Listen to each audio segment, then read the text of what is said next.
Hello friends, welcome back to the channel and to another video. Today I'm talking all about how to make a cake rise.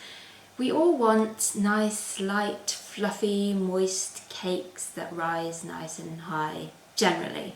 Of course there are some exceptions such as fruit cakes or certain types of chocolate cake perhaps.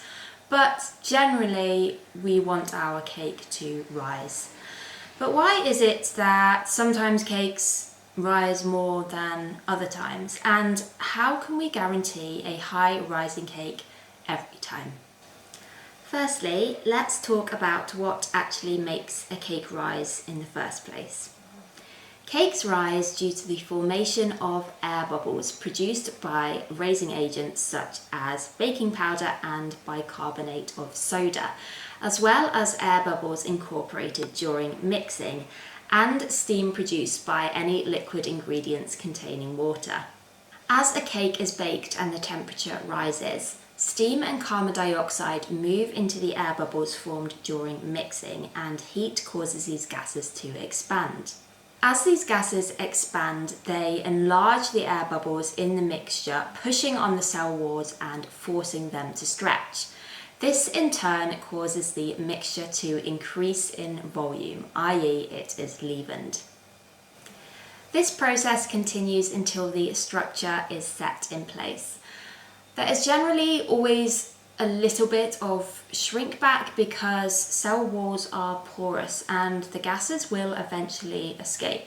However, provided the product is fully baked, it will be well risen with a tender porous crumb. Now that we understand why a cake rises, we can look at ways to guarantee a perfectly risen cake every single time. First, we want to add a little bit of leavening agent, such as baking powder or bicarbonate of soda.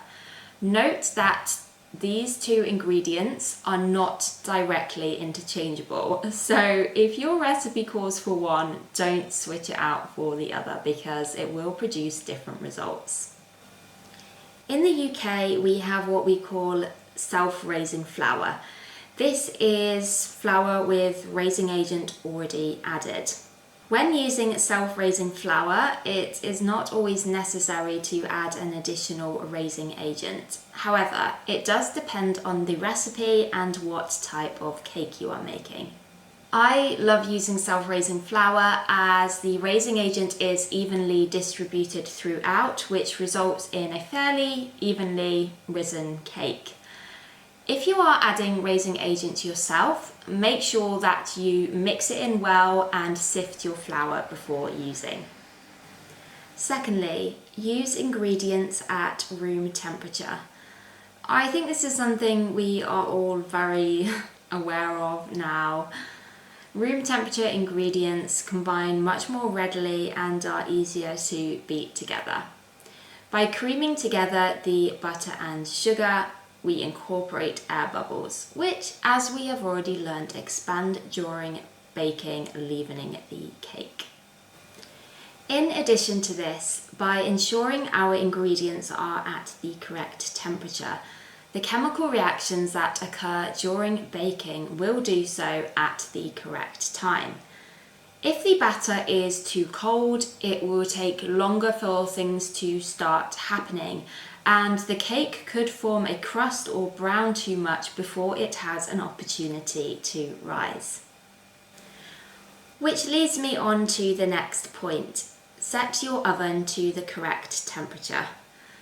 If the oven is too hot, the cake may burn before it's cooked in the middle, or the structure may set too early before it's actually had an opportunity to rise.